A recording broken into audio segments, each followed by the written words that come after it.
Hey everyone, we've got Hannah here and Kim from Bella Vista Studios.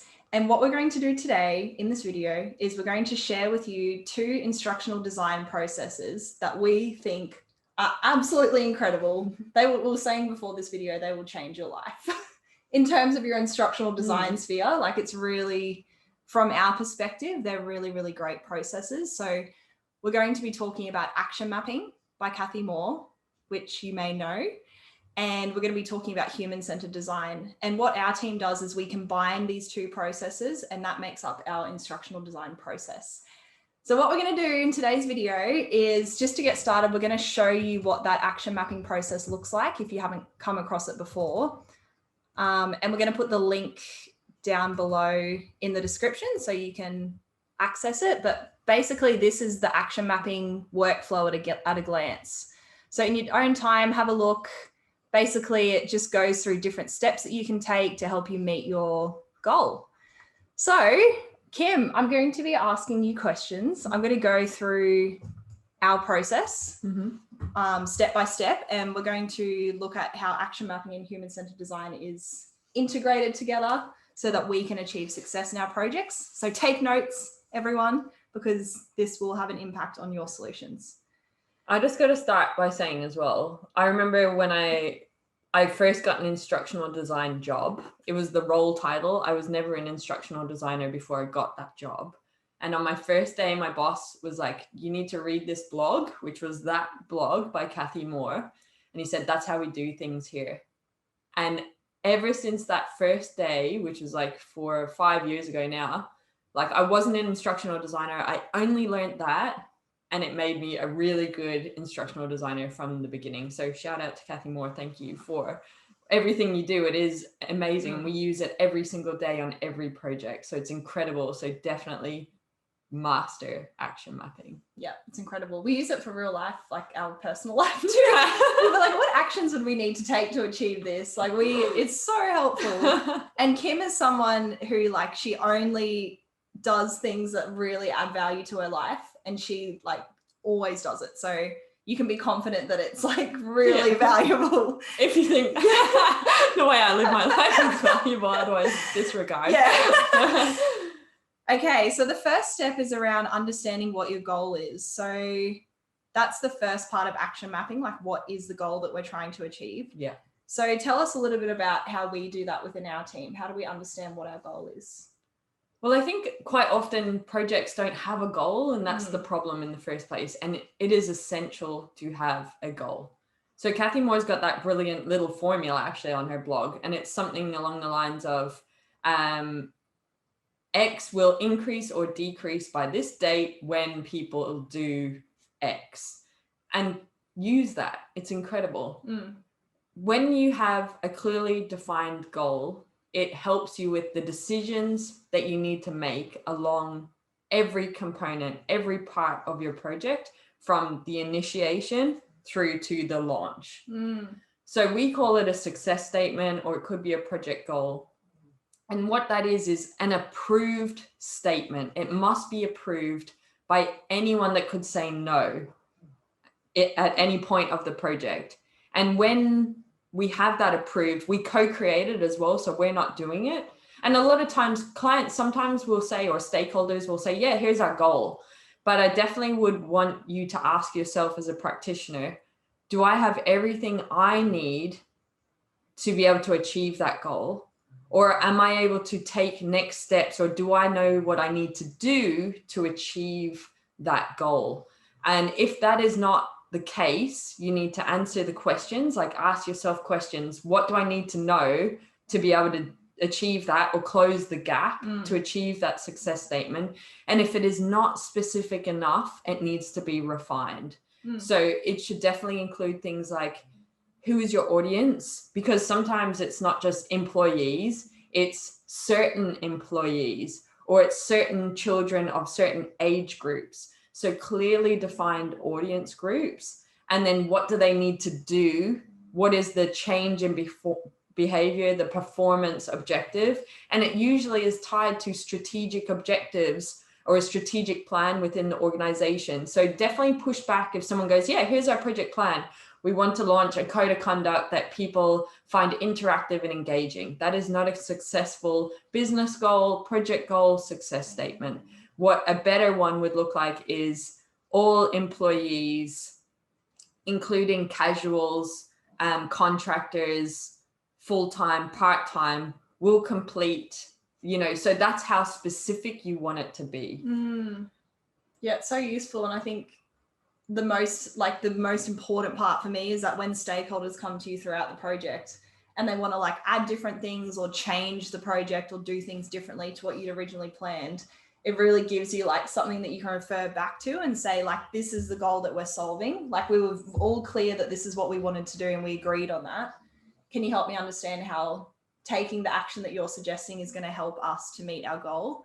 Because otherwise, I think if you don't have a clearly defined goal, it's very hard to know whether you've reached success, and it'll change along the way. And then you think what are we actually doing? What are we actually trying to achieve? Yeah, it's a very intentional guiding star for all decisions. Yeah. And it takes out ego and it takes out personal preference, because everything is helping you contribute and achieve that goal. And if it's not, you need to figure out how you can adjust that to help you, or it doesn't have a purpose in this initiative. And maybe it's a separate project or a separate success statement that needs to be dealt with differently, but not within this one. Yeah. And that's why the approval is so key, because you co-create it. Yeah. Everyone agrees on it. And then you're kind of well, what's changed? Because we did this together. You were there, part of that conversation, stakeholder. Yeah. So, yeah. And that could potentially change the scope of the project, right? Exactly. If they want to change something. Yeah. So that's where, it's a scope variation. Yeah. Which might mean an impact on the budget, the resources, the schedule. And that helps you have a very purposeful and productive conversation around those things, because they can be quite difficult, right? If you're going, this is going to push out the schedule by 2 weeks, yeah, it makes or I need to ask for more money, then when you don't want to have stress. But if you have a success statement, which is not tied to people and their emotions, it's tied to a project and an outcome, it becomes a very objective conversation. Yeah. So it gets rid of that emotion around, oh my God, I have to push the schedule out by 2 weeks. This is going to be really hard to say. Yeah. But it doesn't when you are able to use the things that we've just shared. Yeah. It almost for me, it sets up boundaries for you. You know how you set boundaries in life. It's if you don't have a clearly defined goal, you don't have boundaries, and people can be giving you more work or getting you to do more things, and you can find yourself super stressed, staying up late, all of that. But if you have a success statement or a clearly defined goal, it's no, this is what we agreed on. We know this is achievable. These are my boundaries. Yeah. And you can be confident about it. Yeah. And not push yourself too much. Yeah. So with the goal, how do you think human-centered design helps us to discover what it is? Because I think sometimes we forget that we're designing for human beings. We think we have a project and we need to deliver a project, but we need to step outside of that role of the instructional designer or the subject matter expert or the project manager, whoever role or hat you're particularly wearing at that time. Yeah. And go, well, who is this going to end up in front of? Or who is going to experience this? And what do they care about? And when we take ourselves out of our perception of the world and the perception of our stakeholders or our approvers or the CEO or whoever it is, and we go and empathize, because that's what human-centered design is about, putting the needs of the person we're designing for at the heart of the solution. If we go and step into their shoes and get a feel for their world, it can shift what we're trying to achieve, because they have information and they have context that is not necessarily aligned to what we've been told to achieve, or there might be things that we're unaware of or stakeholders are unaware of. So it gives you better context to understand the reality of their world, to design something that is useful, that will have an impact, that will change behavior. Yeah. So it is important to consider them because they're the ones that are going to end up doing it at the end of the day. I love that. It makes me think sometimes it's not always like you might have a goal to help people improve their skills in a certain area, but through applying human-centered design, you might realize it's a motivation factor. So that can completely change the goal. Like rather than wanting to train people on something, it could be around changing people's mindset. So it's just, it's incredible how human-centered design can completely change what you're working towards. And stops you from working towards something that doesn't need to be changed. Like maybe they already have the skills and you're spending all this time and money trying to get people to get the skills they already have when it's really a motivation piece. Yeah, definitely. So it's very impactful. Okay, so now we're moving on to stage 2 of the action mapping process. So we'll talk about that. So now that we understand what our goal is, it's around understanding what people need to do to achieve that goal. Okay. So the people who are impacted by the goal, what do they need to do differently to achieve your goal?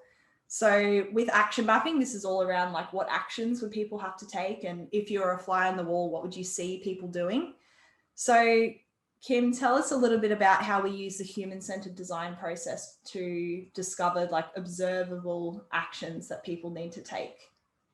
Well, I think the one thing you said there was like, if I was a fly on the wall, and I always say that to like stakeholders, because we kind of, maybe this is just me, but when we're doing like projects, we're in a little laptop or a computer screen and we think about text, right? What we type.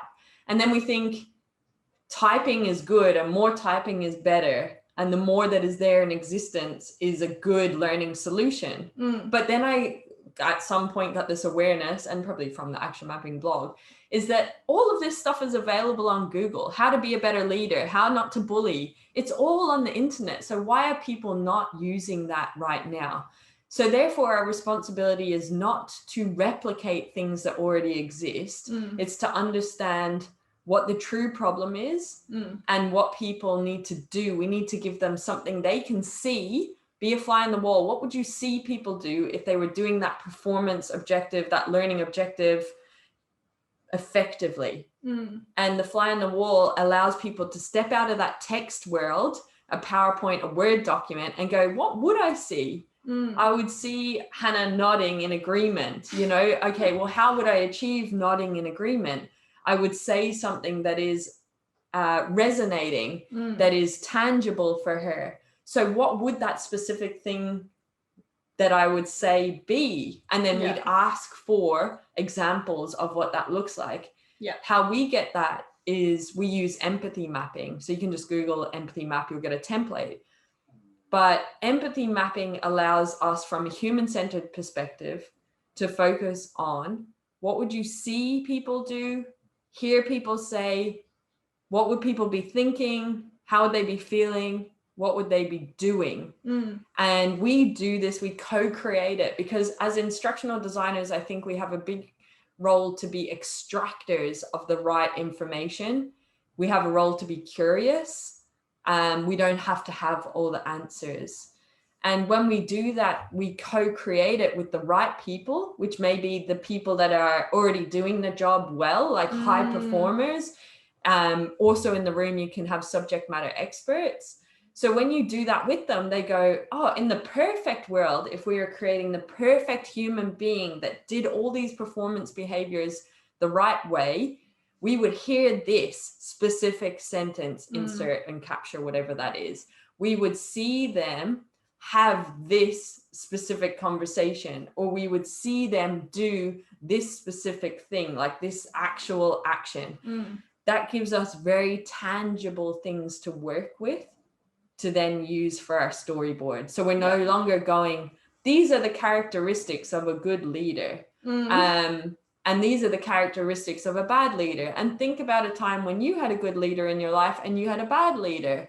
Now think about the kind of leader you want to do. That's where I think it's like text, where if that's on Google. If someone wants to be a good leader, they're going to seek that information themselves and figure it out, like with their own self-awareness. But when you do empathy mapping, if you're trying to build a leadership course, it's like, well, what does a good leader look like at Bella Vista Studios? Hannah, what would you hear a good leader at Bella Vista Studios say? I'm doing an empathy map now. you would say, like, tell me what you think about this. As opposed to? This is what I want you to do. Okay, so there's a difference, right?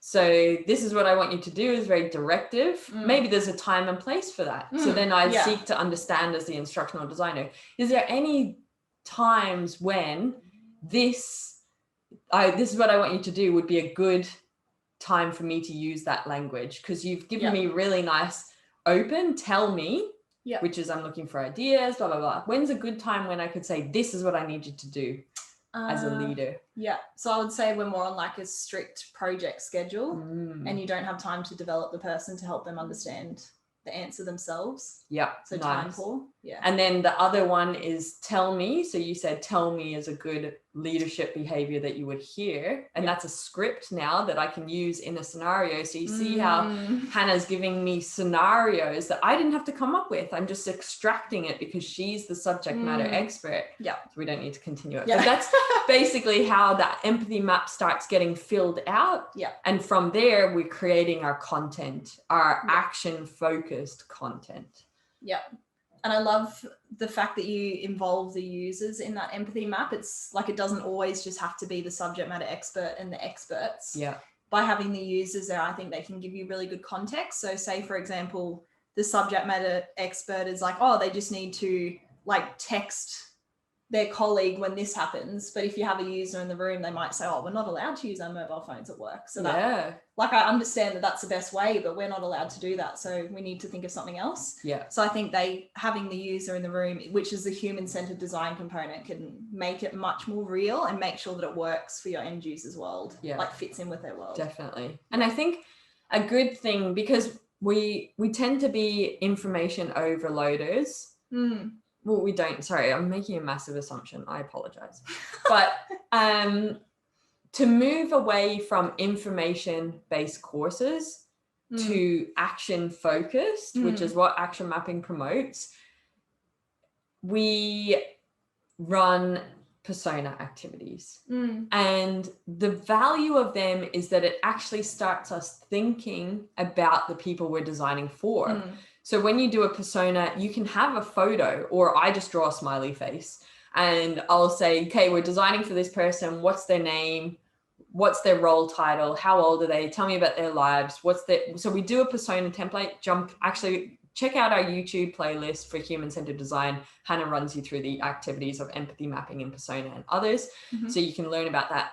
But the value for that, when you've got users in the room, stakeholders in the room that are co-creating the content with you, is they're thinking about a person. They're not thinking about information. That allows them, when they're thinking about a person, it's easier for them to think about actions than it is to think about, this is the definition of this thing that we're trying to create. And these are the legislation and the requirements of that. Yeah.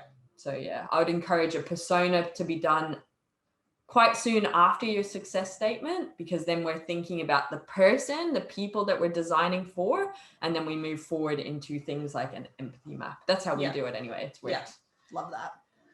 Okay, so we've spoken about the goal, understanding what the goal is, and we've just spoken about the actions that people would need to take to reach the goal. The next part of the action mapping process is around understanding why people aren't meeting the goal now. So there could be a reason, and it's like useful to find out what that reason is. Why is the goal not being achieved as like with the current situation? So how do we understand why the goal isn't being met using a human-centered design approach?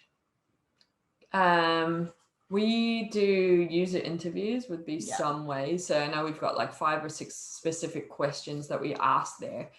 And it's around things like, we have the goal, the success statement defined at this time. So we say to the person that is going to engage with the experience, the learning experience at the end, this is our success statement. And then we try to understand, I can't remember the exact questions right now because we have it in a template. So I just normally ask it from that. But it's like, help us understand, do you care about this? Yes or no? And why is that the case? Yeah. And how does that play out here? Help us understand that. And why are there any pain points, I think is one of them. And what makes this hard for you? And you get so much context because they say, yeah, we're not allowed to have our mobile phones on us, but they expect us to do our learning on our mobile phones. And then, so am I meant to do it on my way to work? Well, I'm not using my data to do that.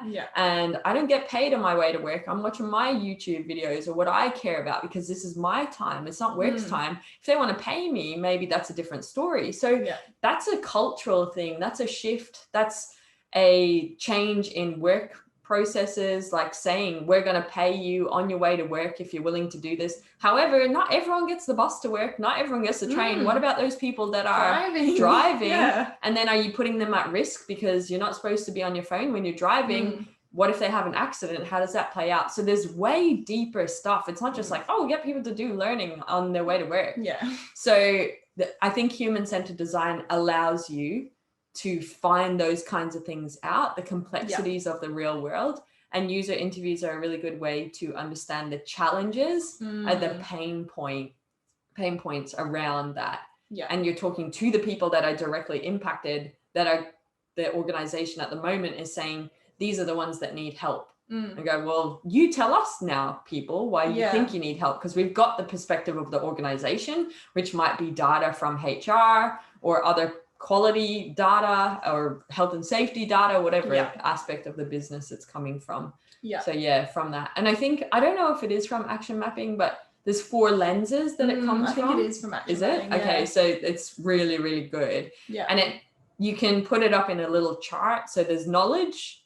Is it knowledges that make knowledges? Is it knowledge? I know what you mean. That makes it challenging? Is it skills? Is it culture and environment? Or is it motivation? And when you put it from that perspective, this is where, and Cathy Moore has a blog on this, like, it's not about, like, it's not always training as the answer. And this is where it reveals, you know, so it kind of, you start to go, okay, well, this is all the challenges. How can we think about that? That would serve. I think you start to get the solution starts to reveal itself. Like, oh, a job aid would solve that. If we had a poster promoting that. It can be something so simple. You move away from, this is a 20-minute e-learning, or this is a 1-day face-to-face, to, how do we solve that challenge? It's a skill problem. What would it look like in the real world if we replicated that? Actually, like, that's a coaching conversation. Okay, well, our solution needs to now consider coaching as a possible experience as part of the whole solution. That's a cultural issue. That's going to take longer, and it doesn't help us achieve our success statement, but we need to flag it to our stakeholders and say, this is a big issue. It keeps coming up and up and up through our analysis. We suggest that you solve this, but we're going to park it for now, and that's going to be discussion later on down the line. And it's probably a 2-year initiative, or I don't know. That's cool. So that brings me on to the next part. So the next stage of action mapping is thinking about what changes will help. And it's around, like, it might not be training. Like you said, it might not be an hour or a 20-minute e-learning course. There's other things that will come up, and we get that information through the human-centered design process, through speaking to the users, running workshops, and understanding their world better. So I think you've already spoken about it, but is there anything else you wanted to add on, like, what other changes that might come up, and, like, just getting you as an instructional designer to start thinking outside the sphere of it has to be training?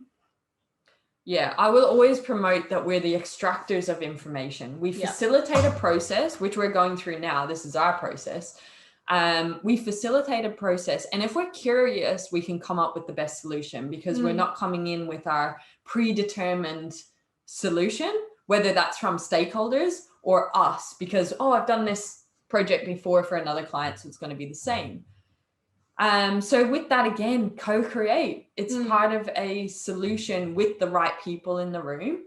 And they will give you solutions. You need to facilitate a process. If you go on Google, you can figure out some brainstorming activities. That human-centered design playlist we have on YouTube as well. Hannah's got some activities that you can run. But if you brainstorm activities with the mindset of, we need to replicate the real world, we need to do this in the most efficient and effective way to achieve our success statement. That's what you're trying to guide through. That's the framing of your brainstorming to come up with solutions. So that might look like I don't know, if we think about a performance conversation, they can be really challenging because, you know, there's a confidence thing, but then there's also the skills of opening the conversation, questions to ask, how do you close the conversation, how do you follow it up? So replicating the real world is people do that in real life. It's a conversation between one and another person or more people. And then does it play out virtually now, or does it happen in real life where we're face to face? What does that look like? So then you start to think about, okay, well, what are all the ways that that could be? So it's like, you know, is it recording like a role modeled conversation of this is the benchmark performance we're trying to achieve? So do we do a video for that? Or do we have people that are comfortable to have those conversations, which we would have found out in the challenges? They find it difficult. They just don't know how to. So then is it just a tip sheet of this is the 5 steps of an effective performance conversation? Open it with this specific sentence, listen, ask these probing questions, seek to understand confirmation that the other person has heard you, and agree on expectations moving forward and a check-in. So maybe it's just a simple, like I feel comfortable to have it, I just didn't know how to. Now that I have these 5 steps on literally a little Word document that I can print out and keep in my notepad as a leader or a manager for the next time I have to have that conversation, sorted. No more 1 day face-to-face training on how to hold an effective performance conversation. So that brainstorming allows you to replicate the real world, find the most effective and efficient way to achieve that in a training solution that helps you achieve the success statement. And that's what you're trying to do. So good.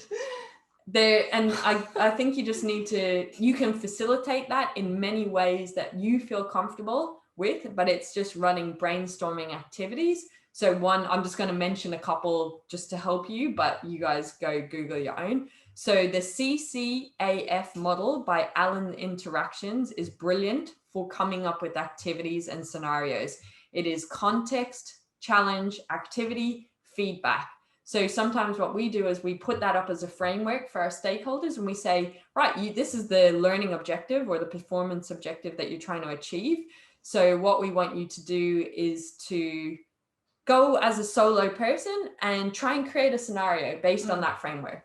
Or you see some of our videos, maybe you've watched the abstract ID videos where we have just a random word generator and then we go, okay, everyone in the room, the word is house. What is that word inspiring to solve this performance objective or replicate this in the real world? So you're just using stimulus to achieve those things. Boom. That's so good. Okay, so you've just been like a legend and covered like a lot of good things. So, cool. So yeah, it's around understanding what changes will help. Training might not be part of the solution, which is what you've spoken about. Brainstorming activity ideas. So Kim's just shared some really great insight around how you can brainstorm and come up with ideas that will actually help you to meet your goal. So once you've decided so I guess you can talk a little bit about this. So the next part is prototyping one of those ideas. Yeah. How do you come up or decide which idea you should move forward with as a prototype? So a prototype, for anyone who doesn't know, is like a mock-up version of a solution. So you might think, it'd be really cool to create like a poster. So you might just like draw with pencil and paper, like a quick version of the poster. Yeah. And that would be your prototype. So you're not putting all of the effort in and completely finalizing it. You're just doing like a sample of what it would be like. Yeah. So yeah, how do you decide which solution to prototype? Okay. Before we do that, why do you think prototyping is important as an instructional designer? Because I feel like people want to skip this step. Okay. So I think it's super important. I'm not putting it on you, but yeah. I'm like, I'm not going to prototype. I'm just going to push forward because I think this is the best. Yeah. So yeah. So prototyping, it stops you from working on something for a long period of time before you know whether it's the right fit. So it's like if you spent 10 years of your life writing a book and you every single day you just kept writing and writing, which works for some people. Some people like create amazing books. But if you got no feedback and you had no sample to show people within that time, and you realized at the end that it wasn't right, you've just wasted all of that time. Yeah. So it's around, before putting in effort and time into something, confirming that it's fit for purpose. And like, you find out whether you need to adjust something. Like, your users might give you insight where you're like, oh, I need to do this a different way. And you find that out early on in the process before you waste your time creating something that's not right. Yes. Do you have anything else to add? Yeah, and you're just not emotionally attached. Yeah, because you do get emotionally attached. Yeah, because it will likely change, like with feedback. Yeah. I love the language that you used, fit for purpose. And I feel like that's probably more better language that we should use in future. Yeah. Is around, is what I'm creating fit for purpose? And what does that mean? It's helping me achieve my success statement. Yeah. So if you're constantly asking yourself, is this fit for purpose? Then we know that we haven't got emotionally attached to creating a poster and we're designing this beautiful thing. And they're like, Kim, like, your solution is not accessible. Like, you can't use those colors with each other. And I'm like, no, but they're my favorite colors together. Or like we said earlier, fit for purpose. We would know that people won't do training on their mobile phones because people don't want to have to do training outside work hours. Work is for work. Life is for life. So then we'd be able to go, is this app that I'm creating fit for purpose? Or am I emotionally attached to the solution? So I love that language. So keep asking yourself that throughout the project. And then, okay, so go back to your thing about the prototype and... so yeah, how do you decide what to prototype? Like, how do you get to that decision of like, I'm going to spend a little bit of effort on prototyping this specific brainstorming solution? Yeah, okay. So we've brainstormed and you will have so much, generally, yeah, well, you have more than one. Yeah. Even if you have two, it's like, how do you decide? Whether you have 100 ideas, you have 20 ideas, you have 2 ideas, you have to decide. And you have to decide on the most effective solution that helps you achieve your success statement. So how do you do that? You determine criteria, and then you figure out what is that criteria for you. So we use an ease and impact matrix, it's called. Just Google that template and it says impact on one little line, ease on the bottom, and you need criteria for that. So the impact is that all employees will be affected by this and it will solve the problem 100% or 80%, and you work that out. The ease is, for example, it can be done in a day or an hour, half a day, a year, whatever it is. So figure out criteria that are going to help you decide on what is the most effective and efficient way to impact and achieve your success statement. And when you do that, you're able to plot all of your ideas that you've come up with in the brainstorming against that criteria. And then there'll be more defined intentional solutions that you can go, that's the one we need to focus on for now. Yeah. Because what's happening is all of this information is floating out there, but when you're continuously checking, is this fit for purpose for my success statement?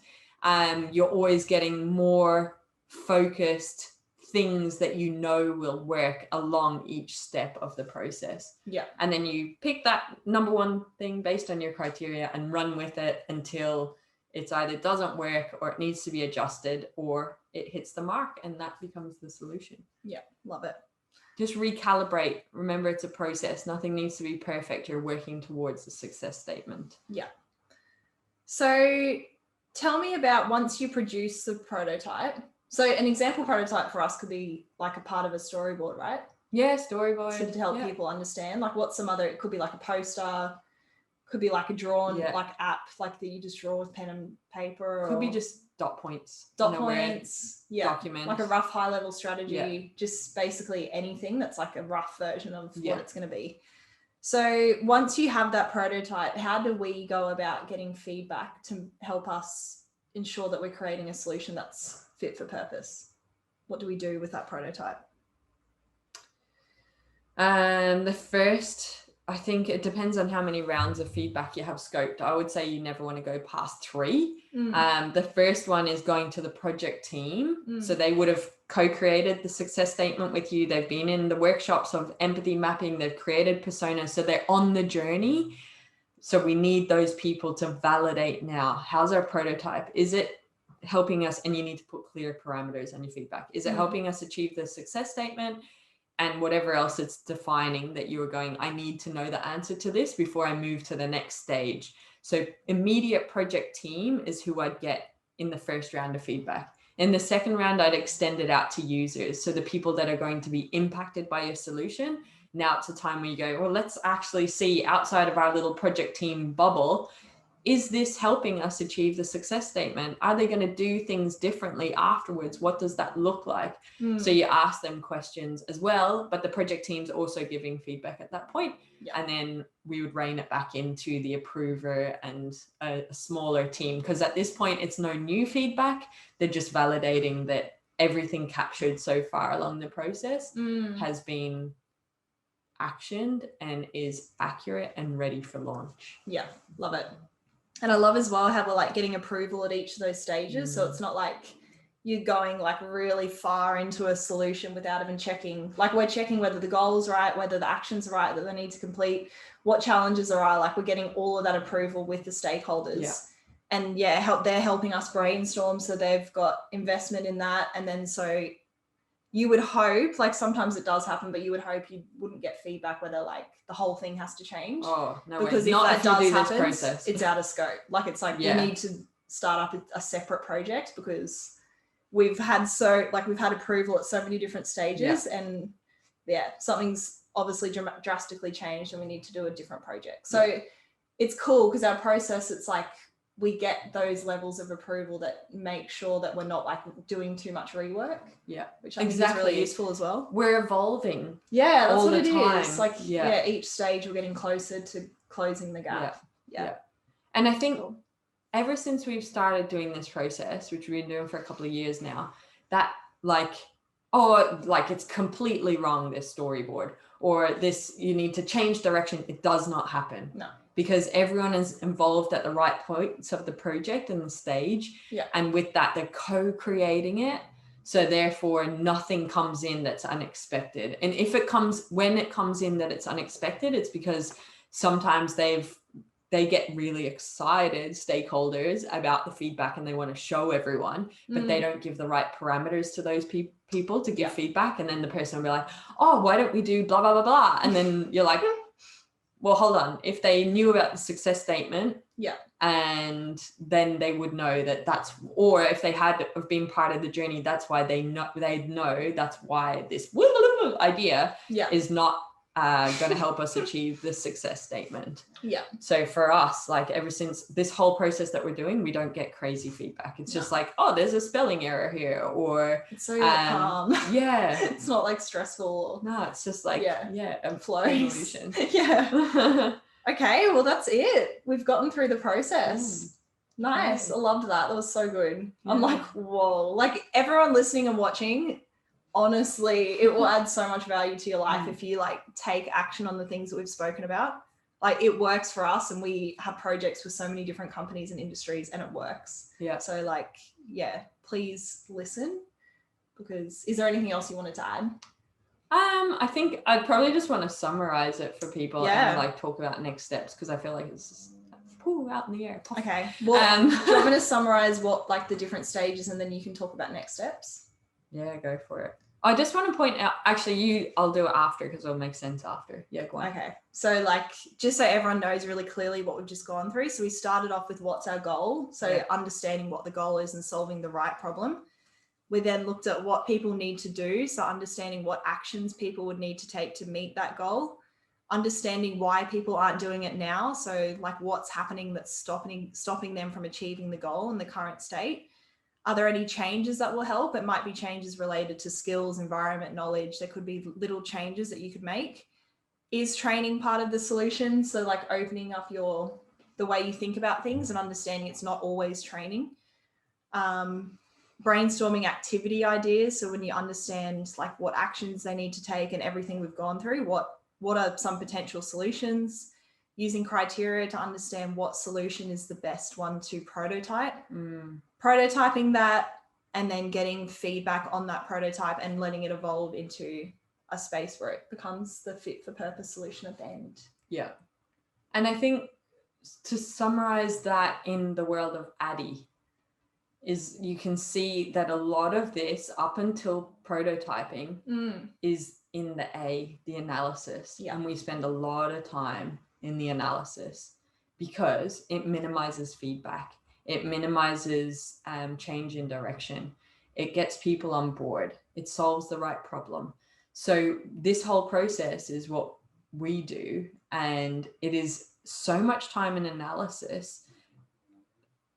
It makes the rest of the project so easy because our storyboard, when we have those empathy map, performance, actions, decisions, whatever that looks like, we're just massaging that into a storyboard. We're not having to write from scratch. We're literally copying and pasting that sentence and putting it here.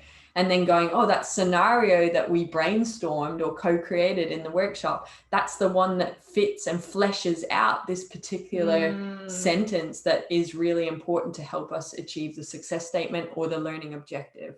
So, and I guess actually that order is success statement, and then audience group is in there, but then you're able to get your learning objectives from your success statement. And then all of the activities that we've been talking about in terms of like the persona, the empathy map, the brainstorming, they are all massaged into your learning objectives. That's how you storyboard. It makes it so much easier. So you're not just sitting there going, what should I focus on? It's already done for us because we've facilitated that. So I think don't underestimate the analysis phase of your project. And when we think about, you know, the world of product management, UX, user experience design, user interface design, marketing, it is all about understanding, seek to understand human-centered design. So seek to understand the people we are designing for. That's what psychology is about. Apparently, when I haven't done a psych thing, but like if you go to a therapist or whatever, what I hear on podcasts is that a lot of the time the person's just listening, and then the last 10 minutes they might pipe in, but that's analysis. You're trying to understand the problem because the other person does the most of the project. So there's so many industries out there that are doing things that spend a lot of time in analysis, and we should as well as an industry, because it sets us up for a better success, a better outcome for the projects that we're working on, but the solutions that our people are undertaking as well, and the actual needle that we're trying to shift in whatever success statement we're trying to achieve, the problem that we're trying to solve. So yeah, it's amazing. It's definitely changed how we do things. Started with action mapping, then we learned about human-centered design. Now we just combine the two as shared in this. And I'm just going to throw out there, we teach this in our human-centered design ultimate kit. So you can either do it yourself and bring a project and we coach you through all of this, or you can join the cohorts where you go through it as a group and you have group coaching, and we do this in context to your project. So check that out on the Creator Hub, or the link will be in the description. But if this stuff is resonating and you've made it to the video, I definitely, I'm not going to convince anyone, but if it's resonating, just check it out and see if it's for you, because this is the stuff that we teach. And if you like our stuff, you'll like it as well. Awesome. Thanks so much, Kim. Thank you everyone for listening and watching. Good on you for wanting to improve and be a better instructional designer. That inspires us, the fact that you're watching this video. Yeah. So you are our vibe. And thank you for listening or watching. What's up, awesome human? Thank you on behalf of myself and the Belle Vista Studios team for continuously choosing to learn with us. We really appreciate it. If the tips and the insights and the context resonate with you and you want to take your skills to the next level, or you want to make your life way easier, you will love our Creator Hub. The Creator Hub is a place for people like you and us. Basically, it's the stuff that we use internally at Belle Vista Studios, and then we just share it publicly with you. The Creator Hub is created by instructional designers for instructional designers, and what you'll love there at the moment is we've got a quiz, could I be a better instructional designer, that has so much tips in the feedback if you're interested in human-centered design or just taking your skills to the next level in terms of the solutions you're creating, the problems you want to solve. But in there as well, aren't we cute? That's us. But we've got the coaching courses, freebies, give us gratitude, and also we've got some templates. And basically they're always around the lens of learning experience design, instructional design, and e-learning. So a human-centered design focus is very much what we're about at Bella Vista Studios. So putting your learners at the heart of a solution and creating something for their needs. So there's the human-centered design stuff, and then we've also got the business stuff. So this is the stuff they don't teach you about when you want to become a freelancer or a consultant in the instructional design world. So go check it out. The link is in the description. You can check out everything that is available for you. Thank you for choosing to learn with us.